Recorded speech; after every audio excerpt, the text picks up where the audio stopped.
রমাদান মাস যখন একজন মুমিন একজন মুসলমানের কাছ থেকে বিদায় নিয়ে চলে যাবে, তখন আমাদের আত্মজিজ্ঞাসা করা উচিত, আমাদের নফসের হিসাব নেওয়া উচিত, নিজের হিসাব নেওয়া উচিত।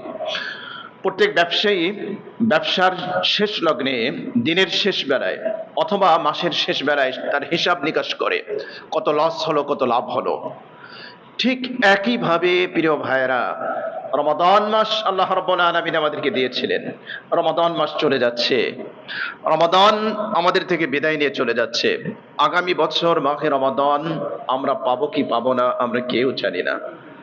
জানি না মালাকুল মাউতের কাছে কার নামের লিস্টটা চলে গিয়েছে, কোন ব্যক্তির নামটা চলে গিয়েছে মৃত্যুদূত মালাকুল মাউতের কাছে আমরা কেউ বলতে পারি না। হয়তো আমাদের মধ্যে অনেক আছি আমরা এমন যে মৃত্যুর খাতায় আমাদের নামটা লিপিবদ্ধ হয়েছে, অথচ আমরা উপলব্ধি করতে পারছি না। এজন্য রমাদানের শেষ লগ্নে আমরা একটু নিজেদের হিসাব নেই। মহাগ্রন্থ আল কোরআনুল কারীম সূরা হাশরের 18 নম্বর আয়াতে কারিমার মধ্যে আল্লাহ সুবহানাহু ওয়া তাআলা বলছেন, ইয়া আইয়ুহাল্লাযীনা আমানুত্তাকুল্লাহ ওয়াল তানজুর নাফসুম মা কদ্দামাত লিগাদ ওয়াত্তাকুল্লাহ ইন্নাল্লাহা খাবীরুম বিমা তা'মালুন। আল্লাহ রাব্বুল আলামিন আমাকে আপনাকে ডেকে বলছেন, ইয়া আইয়ুহাল্লাযীনা আমানু, হে বিশ্বাসীগণ, ইত্তাকুল্লাহ, আল্লাহকে ভয় করো, ওয়াল তানজুর নাফসুম মা কদ্দামাত লিগাদ, প্রত্যেক ব্যক্তি যেন একটু ভাবে, একটু চিন্তা করে আগামী কালকের জন্য সে কি অগ্রে প্রেরণ করলো, কি পাঠালো। এই মুহূর্তে যদি আমার আপনার মৃত্যু হয়ে যায়, এই মুহূর্তে যদি মালাকুল মউত মৃত্যুর পরোয়ানা নিয়ে আপনার আর আমার কাছে চলে আসে, তাহলে আমার আপনার জীবন শেষ।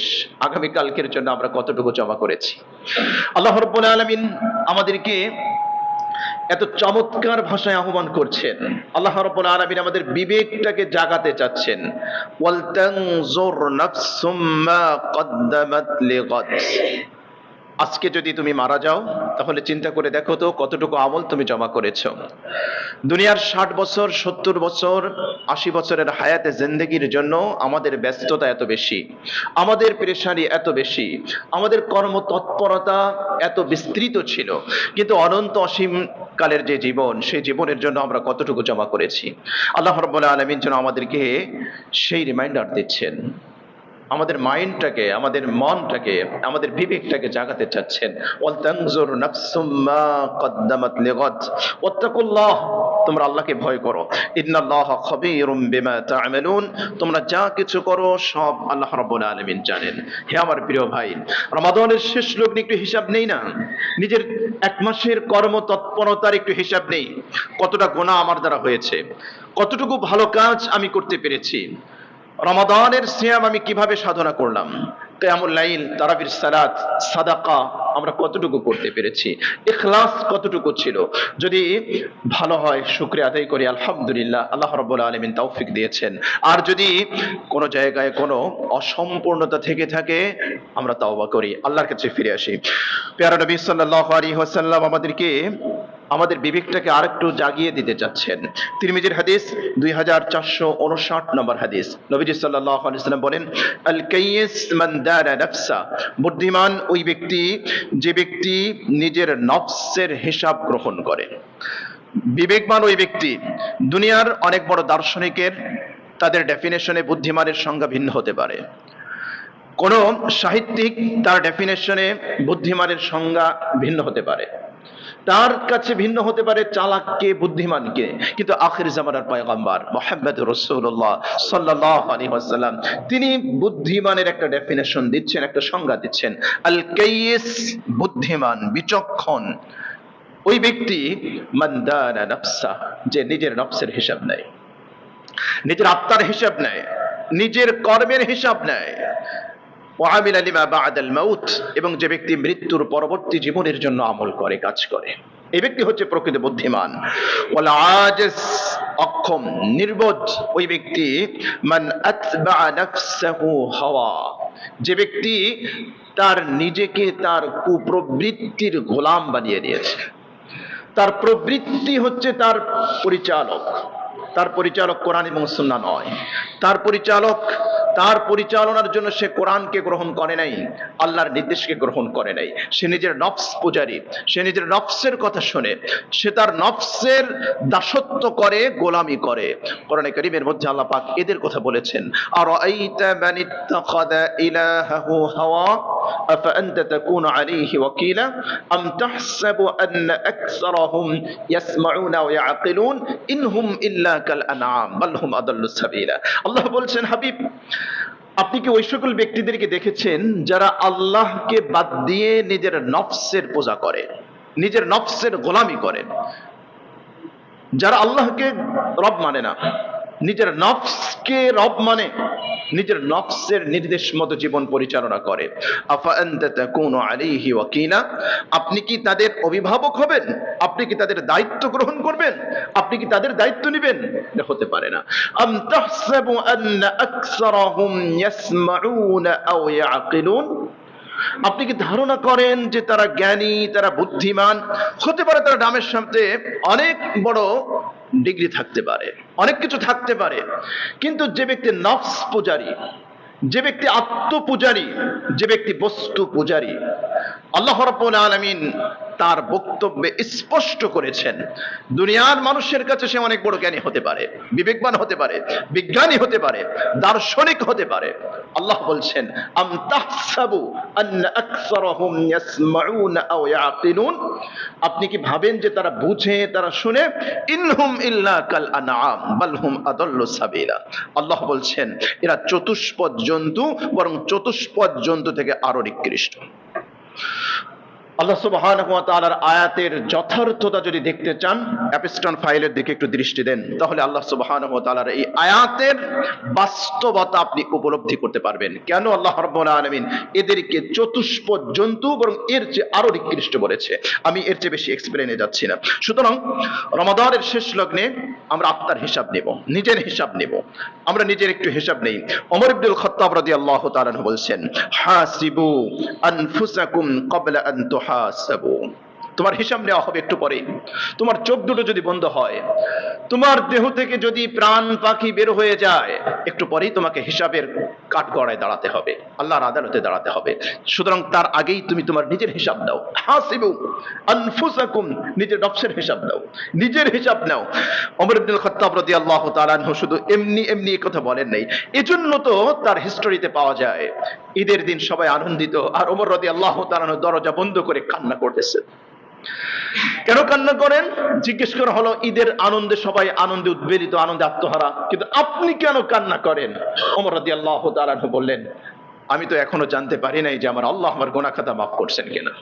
সুতরাং আমি খুশি কিভাবে হই, কিভাবে আমি খুশি হব? যদি আমি জানতে পারতাম যে আমার আল্লাহ আমার গুনাহ খাতা মাফ করে দিয়েছেন, তাহলে আমি খুশি হতাম।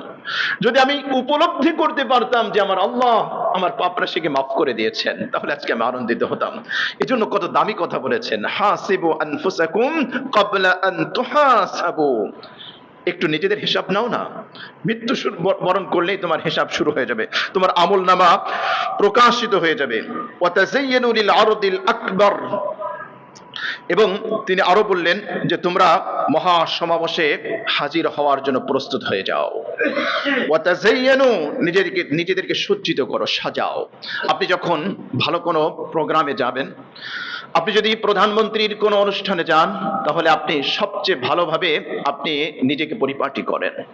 ওমর রাদিয়াল্লাহু তাআলা আনহু তিনি বলতে যাচ্ছেন, তোমাদের একটা মহা সমাবেশ হবে, লিল আরদিল আকবার, সবচেয়ে বড় মহাসমাবেশ, পৃথিবীর সূচনা লগ্ন থেকে ডিস্ট্রয় পর্যন্ত, মহাপ্রলয় পর্যন্ত যত মানুষকে আল্লাহ রাব্বুল আলামিন পৃথিবীতে পাঠিয়েছেন, যত মানুষকে আল্লাহ পাক পৃথিবীতে পাঠাচ্ছেন, পাঠাবেন, সমস্ত মানুষকে একত্রিত করে একটা সমাবেশ হবে। এর চেয়ে বড় সমাবেশ আর কিচ্ছু নাই। ওমর রাদিয়াল্লাহু তাআলা বলেন, ওয়া তাযায়্যানু লিল আরদিল আকবার, তোমরা সেই সমাবেশের জন্য নিজেকে প্রস্তুত করো। ওয়াইন্নামা ইয়াখিফুল হিসাব ইয়াউমাল কিয়ামাতি আলা মান হাসাবা নাফসাহু ফিদ দুনিয়া। তিনি আরো বললেন, সেই দিন তোমার হিসাবটা সহজ হবে যদি তুমি দুনিয়াতে তোমার হিসাবটা নাও। দুনিয়াতে তুমি লাগামহীন গরুর মতো নিজেকে ছেড়ে দিতে পারো না, চতুষ্পদ জন্তুর মতো নিজেকে ছেড়ে দিতে পারো না। যদি নিজেকে তুমি হিসাব নিতে পারো দুনিয়াতে, তাহলে জেনে রেখো আখিরাতে তোমার হিসাবটা সহজ হয়ে যাবে। মাইমুন ইবনে মেহরান রাদিয়াল্লাহু তাআলা আনহু তিনি বলেন, লা ইয়াকুনুল আবদু তাকিয়ান হাত্তা ইউহাসাবা নাফসাহু কামা ইউহাসিবু শারীকাহু মিন আইনা মাত'আমুহু ওয়া মালবাসুহু। মেহরান, মাইমুন ইবনে মেহরান তিনি বলেন, লা ইয়াকুনুল আবদু তাকিয়া, কোন বান্দা পরিপূর্ণ মুত্তাকি হতে পারে না, কোন বান্দা পরিপূর্ণ মুত্তাকি হতে পারবে না, হাত্তা ইউহাসিবা নাফসা, যতক্ষণ না সে নিজের নফসের হিসাব নেবে, নিজের হিসাব নেবে, নিজেকে প্রশ্নের সম্মুখে দাঁড় করাবে, নিজে চোখটা বন্ধ করে একটু মুরাকাবায় বসবে, একটু নির্জনতায় নিজেকে জিজ্ঞেস করুন, দুনিয়ার চাকচিক্যে আর শুধুমাত্র কালচারাল প্রথাগত কিছু আনুষ্ঠানিকতার মধ্যে নিজেকে সীমাবদ্ধ করা নয়। রাতের আধারে একটু নিজেকে একটু প্রশ্ন করেন না ভাই, একটু নির্জন রুমে চলে যান, স্ত্রী সন্তান আত্মীয় স্বজন সান্নিধ্য ছেড়ে একটু আড়ালে আবদারে যান, নিজেকে একটু প্রশ্ন করেন, একটু জিজ্ঞেস করেন, একটু হিসাব নেন। আল্লাহ রাব্বুল আলামিন তোমাকে যে কাজের জন্য সৃষ্টি করেছিল তুমি কি সেটা করছো? 24 আওয়ার্স তোমার কোন পথে ব্যয় হচ্ছে? আচ্ছা, এই মুহূর্তে যদি তোমার মৃত্যু হয়ে যায়, আল্লাহ রাব্বুল আলামিন যদি তোমাকে প্রশ্ন করে, বান্দা তোমাকে হায়াত দিয়েছিলাম কোন কাজে ব্যয় করেছো, সম্পদ দিয়েছিলাম কোন কাজে খরচ করেছো, ব্যয় করেছো, তোমাকে শক্তি দিয়েছিলাম, বুদ্ধি দিয়েছিলাম, বিবেক দিয়েছিলাম, সামর্থ্য দিয়েছিলাম, যৌবন দিয়েছিলাম, টোটাল 70 বছরের একটা হায়াতে জিন্দেগি দিয়েছিলাম, কোন কাজে ব্যয় করেছো? এই প্রশ্নগুলো যদি আমাকে করা হয় আমি কি অ্যানসার করতে পারবো? চমৎকার বলেছেন তিনি, হাত্তা ইউহাসিবা নাফসা। একটা এক্সাম্পল দিয়েছেন, কামা ইউহাসিবু শারীকু মিন আইনা মাত'আমুহু ওয়া মালবাসুহু। যদি কোনো পার্টনারে যদি কোনো বিজনেস হয়, ব্যবসা হয়, একজনে কোনো কিছু খরিদ করলে আপনি তার কাছ থেকে হিসাব নেন, কত টাকা দিয়ে ক্রয় করেছো, কত টাকা ব্যয় করেছো, কত টাকা খরচ হয়েছে, কত টাকা লাভ হয়েছে, প্রফিট করেছো। ঠিক একইভাবে নিজেকে একটু হিসাব নাও। মাহে রমাদানের শেষ লগ্নে প্রথম মেসেজ হচ্ছে এটি যে আপনি নিজের হিসাব নেন। মাহে রমাদান আল্লাহ রাব্বুল আলামিন আমাদেরকে দিয়েছেন কিসের জন্য? তাকওয়া অর্জনের জন্য। মাহে রমাদানের উদ্দেশ্য হচ্ছে তাকওয়া অর্জন করা। কোন কাজের সফলতা ব্যর্থতা নির্ধারিত হয় তার উদ্দেশ্য অর্জনের উপরে। আপনি একটা যুদ্ধে নেমেছেন, কোন লক্ষ্য উদ্দেশ্য নিয়ে আপনি যুদ্ধে নেমেছেন? উদ্দেশ্য যদি অর্জিত হয় তাহলে আপনি সফল, আর উদ্দেশ্য যদি অর্জিত না হয় তাহলে আপনি ব্যর্থ। মাহে রমাদান আল্লাহ রাব্বুল আলামিন দিয়েছেন তাকওয়া অর্জনের জন্য। ইয়া আইয়ুহাল্লাযীনা আমানু কুতিবা আলাইকুমুস সিয়াম কামা কুতিবা আলাল্লাযীনা মিন ক্বাবলিকুম লাআল্লাকুম তাত্তাকুন। সূরা বাকারা 183 নম্বর আয়াত। আল্লাহ বলছেন, হে বিশ্বাসীগণ, আমি তোমাদের উপরে রোজাকে ফরজ করেছি যেমনি ভাবে তোমাদের পূর্ববর্তী জাতিদের উপর ফরজ করেছিলাম।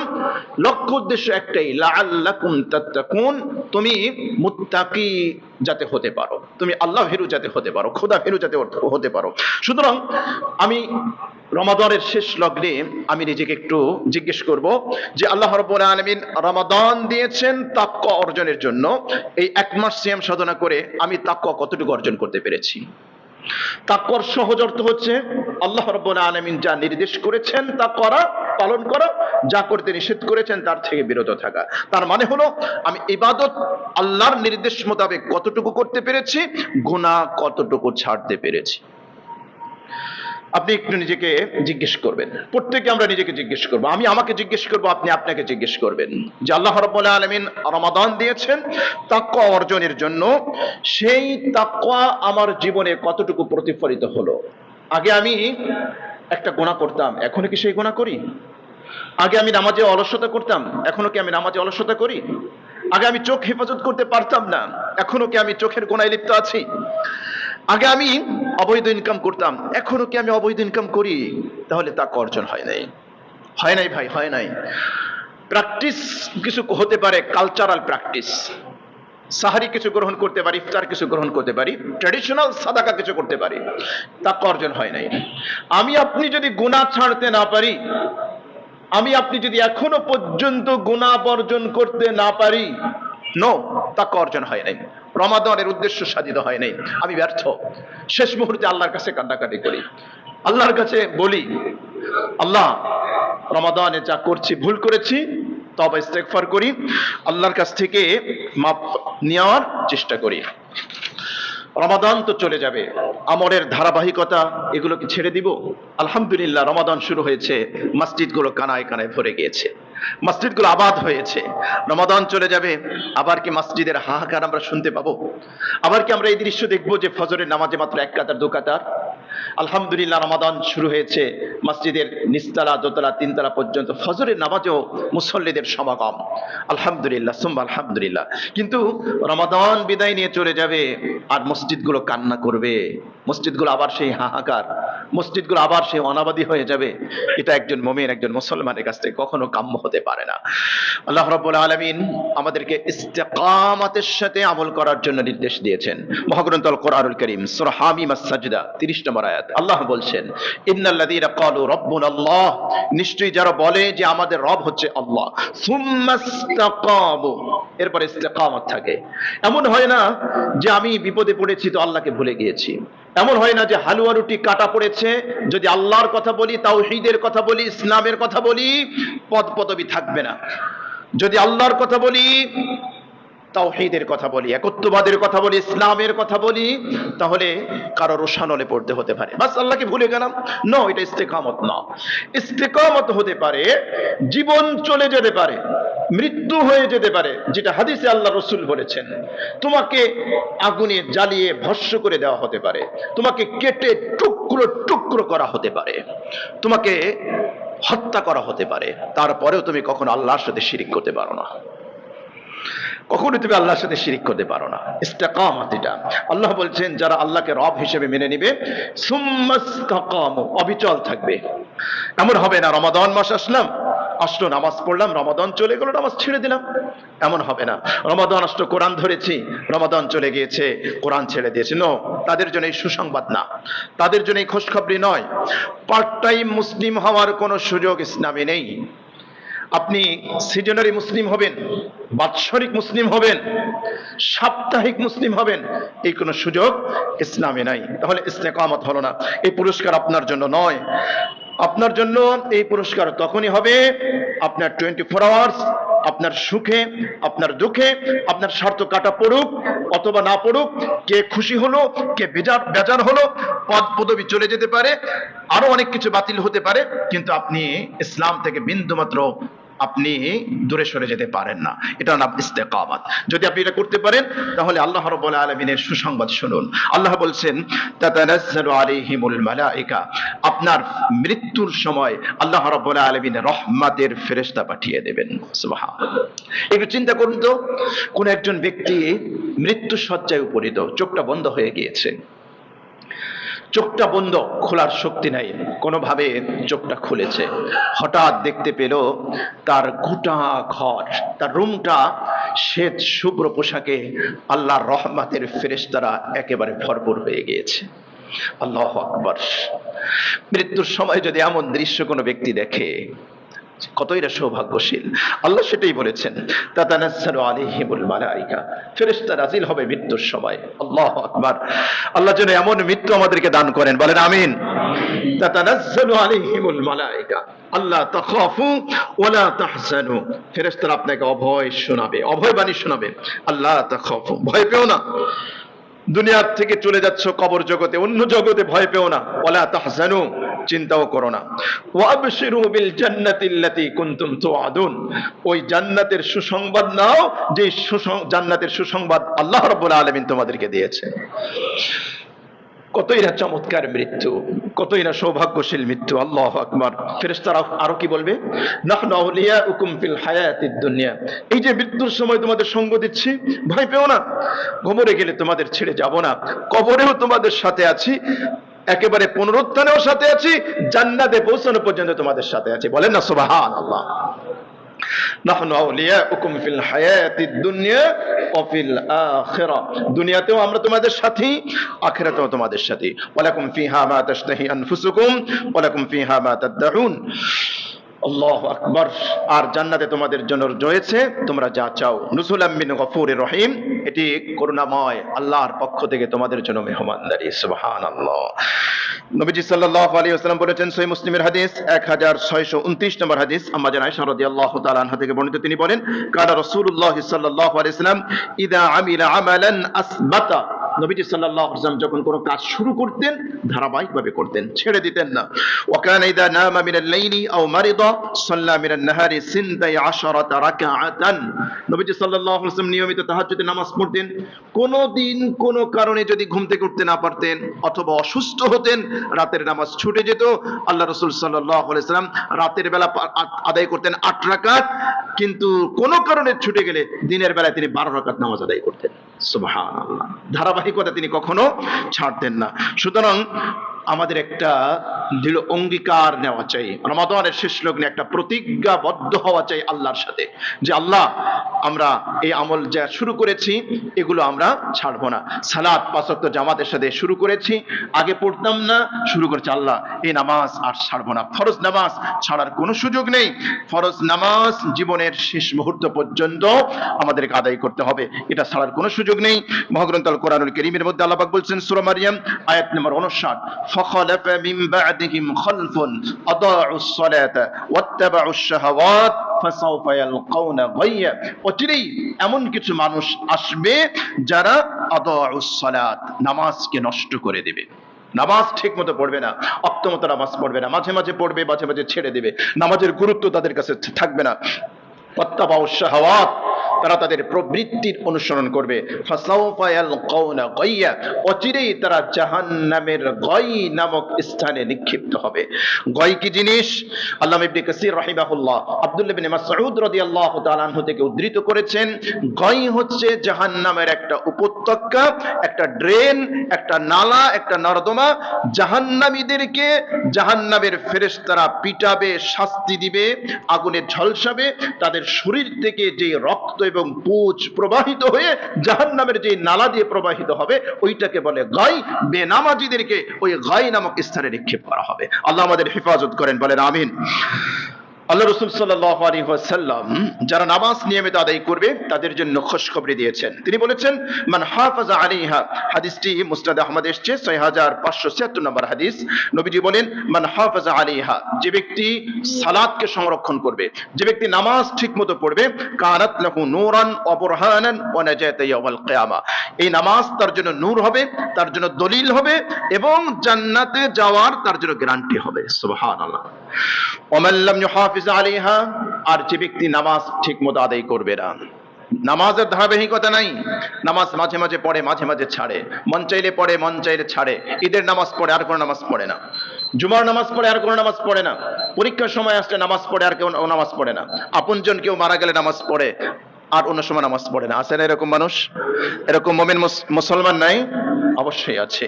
ওয়ামান লাম ইউহাফিজ আলাইহা, যারা নামাজের ধারাবাহিক নয়, লাম ইয়াকুন লাহু নূরুন, এর জন্য কোনো নূর নেই, ওয়ালা বুরহানুন, এদের জন্য কোনো দলিল নাই। এই যে মুসলিম, এর কোনো দলিল নেই।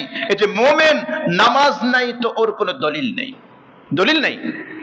নামাজ হচ্ছে দলিল, আপনি মুমিন, আপনি মুসলমান, আপনার দলিল, আপনার হুজ্জত হচ্ছে সালাত। সালাত মুসলমান ছাড়তে পারে না। ওয়া কানা ইয়াউমাল কিয়ামাতি মা কারুন ওয়া ফিরআউন ওয়া হামান ওয়া উবাই ইবনে খালফ, বেনামাজির হাসর রাসূলের সাথেও হবে না, সাহাবায়ে কেরামের সাথেও হবে না, কোন মুমিন মুসলমানের সাথে হবে না। ভালো করে খেয়াল রাখবেন, রাসূল 4 জনের নাম বলেছেন। ওয়া হুশিরা ইয়াউমাল কিয়ামাতি মা কারুন, কারুনের সাথে হাসর হবে, ওয়া ফিরআউন, ফিরআউনের সাথে হাসর হবে, ওয়া হামান, হামানের সাথে হাসর হবে, ওয়া উবাই ইবনে খালফ, উবাই ইবনে খালফের সাথে তার হাসর হবে। এই 4 ব্যক্তির সাথে তার হাসর হবে। সুতরাং আপনি ডিসিশন নেন।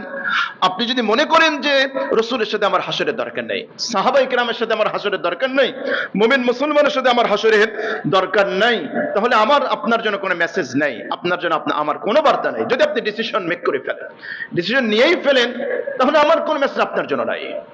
আমার মেসেজ হলো, যদি আপনি চান যে আল্লাহ রাসূলের সাথে, সাহাবায়ে কেরামের সাথে, মুমিনের সাথে আপনার হাসর হবে, আপনি যদি চান কারুন, ফিরআউন, হামান, উবাই ইবনে খালফ এদের সাথে আপনার হাসর হবে না, তাহলে নামাজ ছাড়ার কোনো সুযোগ আপনার জন্য নেই, নামাজ আপনাকে পড়তে হবে। মাহে রমাদানে আমরা রমাদান সিয়াম সাধনা করেছি, রমাদান চলে যাবে, আমরা যেন নফল রোজা না ছাড়ি, আমরা নফল রোজা রাখবো। শাওয়াল মাসে 6 রোজা রাখবো। সহিহ মুসলিমের হাদিসের মধ্যে এসেছে 2648 নম্বর হাদিস, নবীজি সাল্লাল্লাহু আলাইহি ওয়াসাল্লাম বলেছেন মান সামা রমাদান সুম্মা আতবা'হু সিত্তান মিন শাওয়াল কানা কাসিয়ামিদ দাহরি, যে ব্যক্তি রমাদানের রোজা রেখেছে শাওয়াল মাসের 6টা রোজা রেখেছে, আল্লাহ রাব্বুল আলামিন পুরো বছর তাকে রোজা রাখার সওয়াব দান করবেন। সুবহানাল্লাহ, সুবহানাল্লাহ। সুতরাং নফল রোজা আমরা চর্চা করব, প্র্যাকটিস করব। সোমবার বৃহস্পতিবার রোজা রাখার চেষ্টা করব। প্রত্যেক মাসে 3 দিন, আরবি মাস 13, 14, 15 তারিখ আইয়ামে বীজের রোজা বলা হয়, এটা আমরা রাখার চেষ্টা করব। কোরআন তেলাওয়াত আমরা শুনেছি, আমরা শ্রবণ করেছি, নিজেরা তেলাওয়াত করেছি। রমাদান চলে যাবে, কোরআনের গ্লাফটা লাগিয়ে তাকের উপর রেখে দেব, খবরদার এটা যেন না হয়। কোরআন তেলাওয়াত এটা আমরা চালু রাখবো। মহাগ্রন্থ আল কোরআনুল কারীম সূরা বাকারা 121 নম্বর আয়াতে কারিমার মধ্যে আল্লাহ বলেছেন, আল্লাযীনা আতাইনাহুমুল কিতাব ইয়াতলুনাহু হাক্কা তিলাওয়াতি, যাদেরকে কিতাব দেওয়া হয়েছে এবং এর হক তেলাওয়াত করে। হক তেলাওয়াতের অর্থ এটা না বছরের 1 মাস আপনি পড়বেন রেখে দিবেন, এটা হক তেলাওয়াত হতে পারে না। তার তীরের সাথে পড়বেন, বিশুদ্ধভাবে আপনি তেলাওয়াত করবেন, কোরআনের অর্থ বোঝার চেষ্টা করবেন এবং কোরআনের বিধান পালনের চেষ্টা করবেন। এগুলো সব হক তেলাওয়াতের মধ্যে অন্তর্ভুক্ত। যারা এটা করবে উলাইকা ইউমিনুনা বি, তারাই প্রকৃতপক্ষে কোরআনের পর ঈমান এনেছে। ওয়া মান ইয়াকফুরু বি ফাউলাইকা হুমুল খাসিরুন, আর যারা এটাকে অস্বীকার করবে তারাই হচ্ছে আখিরাতে ক্ষতিগ্রস্ত। তিরমিজির হাদিস 2910 নম্বর হাদিস, আব্দুল্লাহ ইবনে মাসউদ রাদিয়াল্লাহু তাআলা আনহু থেকে বর্ণিত, তিনি বলেন রাসূল করিম সাল্লাল্লাহু আলাইহি ওয়াসাল্লাম ইরশাদ করেছেন, মান ক্বারা হারফান মিনাল কিতাব আই মিন কিতাবিল্লাহ ফালাহু বিহি হাসানা ওয়াল হাসানাতু বিআশরি আমসালিহা। নবীজি বলেন, যে ব্যক্তি কোরআনের একটা হরফ তিলাওয়াত করবে তার জন্য একটা নেকি, আর ইসলামের একটা নেকি মানে হচ্ছে 10টা নেকি। তার মানে হলো আপনি একটা হরফ তিলাওয়াত করবেন, আপনার আমলনামায় 10টা নেকি যোগ হয়ে যাবে। লা আকুলু আলিফ লাম মিম হরফুন ওয়ালাকিন আলিফুন হরফুন ওয়া লামুন হরফুন ওয়া মিমুন হরফুন। আপনি কোরআন থেকে আলিফ লাম মিম পড়েছেন, রাসূল বলেন আমি বলি না যে 3টা মিলে একটা হরফ, বরং আলিফ একটা হরফ, লাম একটা হরফ, মিম একটা হরফ। তার মানে হচ্ছে আলিফ লাম মিম আপনি এটা পড়লে 30টা নেকি আপনার আমলনামায় যোগ হয়ে যাবে। সুবহানাল্লাহ। এজন্য আমরা কোরআনে কারীম তেলাওয়াত করব, গুনাহ মাফের জন্য আমরা ইস্তেগফার করব।